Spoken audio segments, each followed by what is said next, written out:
Relating to the past is always a tricky endeavor. People have a hard time imagining their parents dating. It's hard to picture your grandparents as children, and that is just from a generation or two ago. The past is even trickier when it stretches thousands of years. It's hard to really imagine and appreciate the past, and Judaism is no different. But short of a time machine, we are left with other ways of figuring out the past.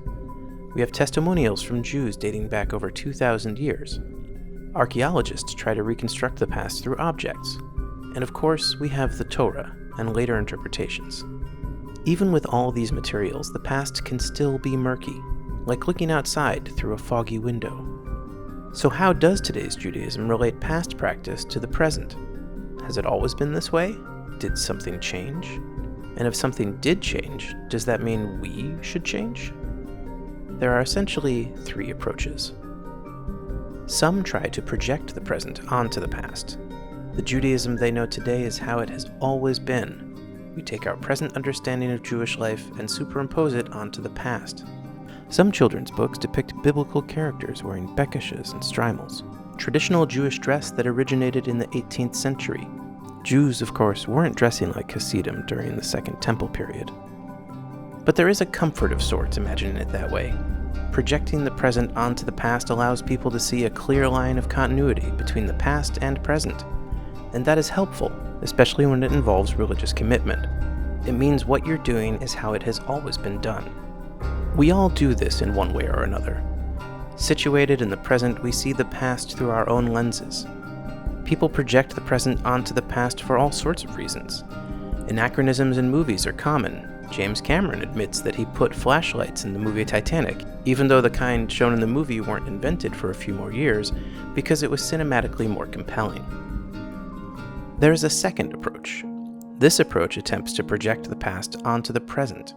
Within this approach, the present is seen as a corruption of some past ideal. Instead, they try to retrieve the past ideal and superimpose it onto the present, a return to our prophetic roots. Abraham Geiger began his education within Orthodox schools. He studied under famed scholar Rabbi Samson Raphael Hirsch, but soon became one of the early leaders of the German Reform movement. Geiger believed that the present state of Judaism was corrupted. It was too legal, too Talmudic, too concerned with ritual. Instead, he championed what he called prophetic Judaism, a return to the past Jewish ideal as described in the prophets. He moved away from the strictures of halacha as practiced for 2,000 years and tried to recover a past prophetic ideal of moral monotheism. Of course, this was a significant break from how Judaism had been preserved since the destruction of the temple. He was accused of being a Sadducee and a Karaite. More traditional elements of the community eventually seceded, and he was elected chief rabbi of Breslau in 1840. This approach has issues as well. It assumes that any development of a system must include some corruption of the system. In some ways, it is like technological Luddites who, longing for a simpler past, reject any form of technological development. The original Luddites were textile workers who rejected some of the technological progress that jeopardized their jobs.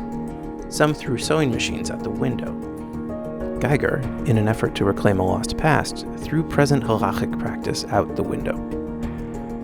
There is, of course, a third approach. The third approach recognizes the development of Jewish life and ideas. The present is not like the past, and the past should not be superimposed on the present. Jewish life has evolved, and oftentimes deliberately so. The question, of course, is why? The third approach is in some ways the most compelling, but also presents problems of its own. Why does the world and Judaism described in the Bible and the prophets feel so different than the one we practice today?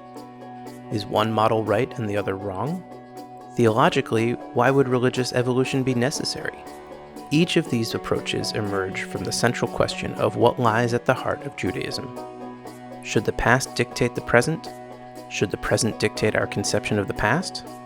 And the most important question, how can this generation and the Judaism we understand and practice serve as a link and a bridge between the millennia ago and the generations to come?